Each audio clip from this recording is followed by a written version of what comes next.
ஓம் ஸ்ரீ குருப்பியோ நமக. நன்றாக குருவாழ்க, குருவே துணை. பரபிரம்ம ருத்ரகாயத்ரி ஞானஸ்தலத்து நண்பர்களுக்கு வணக்கங்களும் வாழ்த்துக்களும். இந்த பதிவு கன்னி லக்ன நண்பர்களுக்கு சுக்கிரன் கேது சேர்க்கை பலனை பற்றிய பதிவு. செப்டம்பர் 1ஆம் தேதி முதல் செப்டம்பர் 12ஆம் தேதி வரை சுக்கிரன் கன்னி ராசியிலே அஸ்த நட்சத்திரத்திற்குள் நுழைகிறார். அந்த அஸ்த நட்சத்திரத்திலே கேது பகவான் சஞ்சரித்துக் கொண்டிருக்கிறார். அதனால் கேதுவை இந்த 12 நாட்களிலே கடந்து செல்ல இருக்கிறார். சுக்கிரன் கேது சேர்க்கை எந்த அளவுக்கு நமக்கு எந்த விஷயத்திலே பலனை தருகிறது மற்றும் எதில் எச்சரிக்கையாக இருக்க வேண்டும் என்றெல்லாம் பார்ப்போம். நம்முடைய கன்னி லக்னத்திற்கு பாக்யாதிபதி சுக்கிரன், அதாவது 9ஆம் வீட்டுக்கு அதிபதி. 9ஆம் வீடு என்பது ஆன்மீகம், பூர்வீகம், தந்தை வர்க்கம் மற்றும் கோயில் காரியங்கள், ட்ரஸ்ட்டு, நிதி ஆதாரம், ஹவுசிங் மேனேஜ்மெண்ட்டு, ஃபைனான்ஸ் மேனேஜ்மெண்ட்டு மற்றும் புது நபர்களோடு பழக்க வழக்கங்கள் இதெல்லாம் குறிக்குது. வெளிநாடு தொடர்பு, ஆராய்ச்சி, கல்வி இதையெல்லாம் குறிக்குது. 2ஆம் இடம் என்பது கன்னியா லக்னத்துக்கு 2ஆம் இடம் என்பது நம்மளுடைய பேச்சை குறிக்குது. அதே போல் கையிருப்பு பணத்தை குறிக்குது. 2ஆம் இடம் என்பது குடும்பத்தை குறிக்குது. அப்போ இந்த 2ஆம் இடமும் 9ஆம் இடமும் ஒரே கிரகமாக வருகிறது, சுக்கிரனுடைய வீடுகள். அப்பேற்பட்ட சுக்கிரன் இப்பொழுது சந்திரனுடைய நட்சத்திரத்தில் செல்கிறார். சந்திரன் நமக்கு 11ஆம் வீட்டுக்கு அதிபதி. நம்மளுடைய மன ஆசைகள், அபிலாஷைகள், நம்மளுடைய எதிர்பார்ப்புகள், மூத்த சகோதரன் சகோதரி வகை, நண்பர்கள், இதையெல்லாம் குறிக்கக்கூடிய ஸ்தானம் 11ஆம் இடம். இதில் நாம் குறிப்பாக கவனிக்க வேண்டியது சுக்கிரனுடைய காரகம், கிரக காரகம்னு இருக்கும். இப்போ பாவத்தை பார்த்துட்டோம். கிரகம்னு பார்க்கும்போது சுக்கிரன் யார் அப்படின்னா ஆண்களுக்கு களத்திரகாரகன், பொதுவாகவே போகக்காரகன், கவர்ச்சிகாரகன், காமகாரகன் என்றெல்லாம் சொல்லலாம். அப்போ பண வசதி, செழிப்பு, இன்பங்களை அனுபவிக்கிறது, எல்லா விதமான வசதி வாய்ப்புகளுக்கும் அதிகாரி சுக்கிரன் தான். அப்பேற்பட்ட சுக்கிரன் நமக்கு மகிழ்ச்சியான பலனை தரணும்னா அவர் நல்ல நிலைமையில் இருக்கணும், சந்தோஷத்தை கொடுக்கணும். இப்போ அவர் சந்திரனுடைய நட்சத்திரத்தில் போகும் பொழுது அவர் அஸ்த நட்சத்திரத்தில் 4 பாதம் இருக்கு. அப்போ அம்சத்தில் அந்த நிலை எப்படி மாறும் அப்படின்னா, அஸ்தம் 1ஆம் பாதம் அம்சத்தில் மேஷத்தில் விழும். அப்போ மேஷ ராசியினுடைய சுக்கிரன் அப்படிங்கிறது கொஞ்சம் வெப்பமாக இருக்கும். மேஷ ராசியில் இருக்கக்கூடிய சுக்கிரன் என்பது கொஞ்சம் ஆளுமை திறன் அதிகமாக இருக்கும். அதே நேரத்தில் ஒரு செவ்வாய் வீட்டில் சுக்கிரன் அப்படிங்கிறது ஒரு ஹீட் எனர்ஜியை கொடுக்கும், எமோஷனை கொடுக்கும். நாம் பார்க்கறது பொதுவாக நம்ம லக்னத்தில் சுக்கிரன் இருக்காரு, லக்னத்தில் இருக்கிறது நல்லது தானேன்னு பார்ப்போம். ஆனால் அம்சத்தில் இந்த குண வேறுபாடுகளை எல்லாம் பிரித்து பார்க்கணும். இது எல்லாமே நம்ம சொல்கிறது எல்லாமே நட்சத்திர சூத்திர முறை. பாஸ்கர அஸ்ட்ராலஜி சிஸ்டத்தில் இன்னும் டெப்த்தாக போகணும்னா உபநட்சத்திரம் கண்டுபிடிச்சி அந்த உபநட்சத்திரத்தின் வழியாக பலன் எடுக்கணும். இப்போ தற்கால கோச்சாரத்தில் சுக்கிரன் எங்கே இருக்காரு, அந்த நட்சத்திராதிபதி நமக்கு என்ன பாவ பலன்களை தருவதற்கான நம்ம ஜனன ஜாதகத்தில் அதிகாரம் பெற்றிருக்காரு, அவர் நின்ற உபநட்சத்திரம் என்ன அதிகாரம் பெற்றிருக்காரு, இதுதான் கொடுப்பினையாக நமக்கு வரும். அதே மாதிரி நம்மளுடைய ஜனன ஜாதகத்தில் சுக்கிரனுங்கிறவரை என்ன பாவத்தை இயக்கர கிரகமாக வருதோ அந்த ஈடுபாட்டு பலனை தான் செய்வார். அப்போ 8ஆம் இடம் 12ஆம் இடம் என்கின்ற பாவங்களுக்கு உபநட்சத்திரமாக நமது ஜனன ஜாதகத்தில் வந்திருந்தால், இப்போ நம்ம லக்னத்துக்கு சுக்கிரன் சந்திரனுடைய நட்சத்திரத்தில் போகிறதுனால சந்திரன் எப்பேற்பட்ட பாவ கொடுப்பினையில் நம்மளுக்கு இருக்காரோ அந்த பாவ செயல்களை செய்ய போகிறாருன்னு அர்த்தம். இது எல்லாமே எப்போ நடக்கும்னா சுக்கிரனுடைய திசையோ புத்தியோ அந்தரமோ சூட்சமோ நடக்கணும். அப்போ தான் இதெல்லாம் நடக்கும். நாம் எதுக்காக பலன்களை பதிவு போடுறோம் அப்படின்னா, பாவங்களை பற்றி தெரிந்து கொள்வதற்காகவும் உபநட்சத்திரத்தை பற்றி தெரிந்து கொள்வதற்காகவும் தான் இந்த பதிவு போடுறோம்.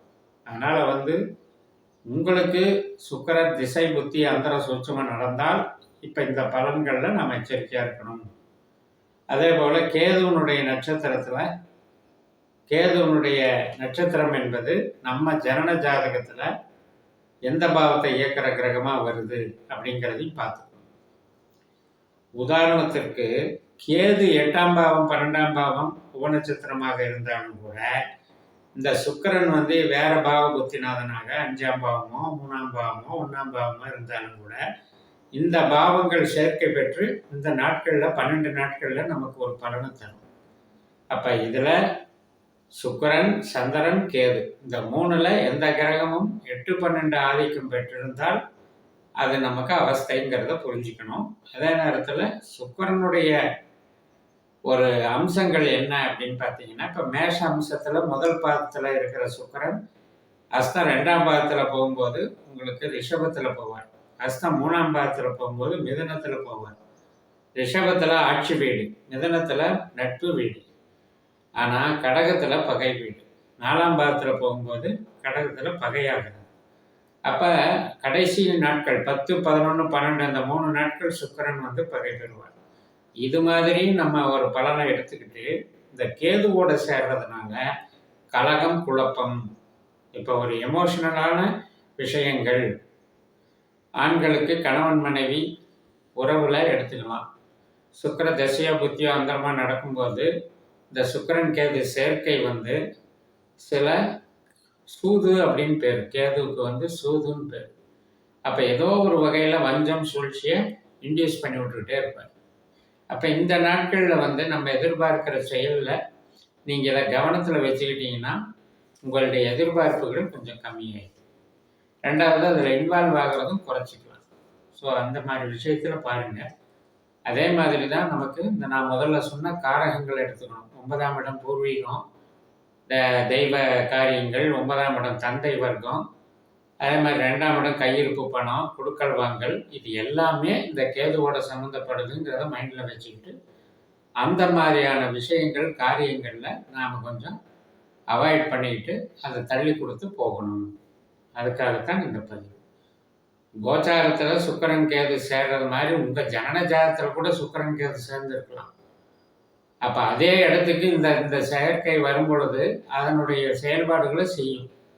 அப்போ உங்கள் ஜனன ஜாதகத்தில் சுக்கிரன் யார், கேது யார், சந்திரன் யாருன்னு கணிச்சு வச்சுக்கணும். அதே நேரத்தில் இப்போ உங்களுக்கு சுக்கிரன் கேது அப்படிங்கிறது நம்ம லக்னத்திலேயே வர்றதுனால நமக்கு எண்ண ஓட்டங்களை கொடுத்துக்கிட்டே இருப்பார். சுக்கிரனும் கேதுவும் இந்த 2ஆம் இடம் சார்ந்து, 9ஆம் இடம் சார்ந்து, 11ஆம் இடம் சார்ந்து சிந்தனையில் நம்மளுடைய செயல்பாடுகளில் அந்த சுக்கிரன் கேதுவனுடைய பாதிப்பை கொடுத்துக்கிட்டே இருப்பார்.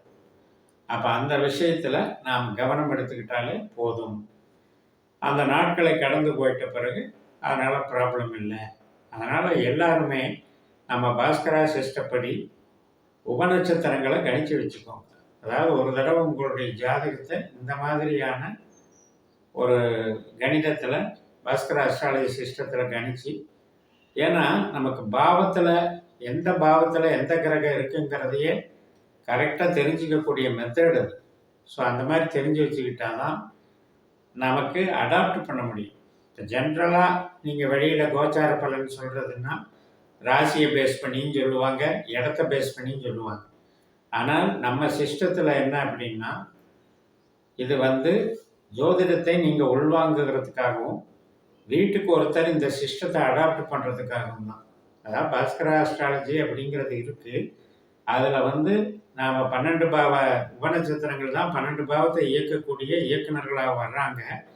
அந்த தன்மைகளை தான் நம்ம வச்சுருப்போங்கிறத நீங்கள் புரிஞ்சுக்கணும். இப்போ நீங்கள் கன்னியா லக்னம் அப்படின்னா உங்களுடைய லக்ன புள்ளி உத்தரத்திலேயும் விழுந்திருக்கலாம், அஸ்தத்திலேயும் விழுந்திருக்கலாம், சித்திரையிலையும் விழுந்திருக்கலாம். அந்த 3க்குமே 3 விதமான குண வேறுபாடுகள் இருக்கும். அதனால் சூரியனுடைய குண வேறுபாட்டில் இருக்கும்போது அது மாதிரி செயல்படுவீங்க. அஸ்தத்தில் பறக்கும்போது சந்திரன் மாதிரி செயல்படுவீங்க. இது நட்சத்திரம் மட்டும்தான். ஆனால் நம்ம சிஸ்டத்தில் கணிச்சு எடுக்கும்போது உபநட்சத்திரமாக தெரிஞ்சுக்கிட்டால் அந்த உபநட்சத்திரம் தான் நம்மளுக்கு 90% வேலை செய்யும். அதில் வந்து உங்களுக்கு 9 கிரகத்தில் யார் லக்னத்தை இயக்குனராக வர்றாருன்னு பார்த்து இப்படியே 12 பாவ அதிகாரிகளை தெரிஞ்சுக்கிட்டு நம்ம இந்த கோச்சாரத்தை பயன்படுத்தும் போது இந்த பாஸ்கர அஸ்ட்ராலஜி சிஸ்டம் உங்களுக்கு தெளிவாக உங்களுக்கு கேள்விகளுக்கெல்லாம் நல்ல பதில்களை தரும் என்று கூறி நிறைவு செய்கிறேன்.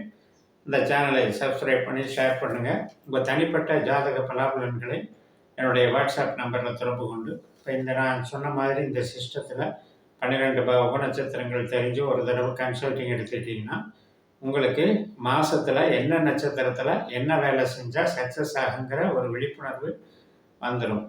அதை வந்து பயன்படுத்தி வெற்றி பெறுங்கள் என்று கூறி உங்களிடமிருந்து விடைபெறுகிறேன். உங்கள் KMS. நன்றி, வணக்கம்.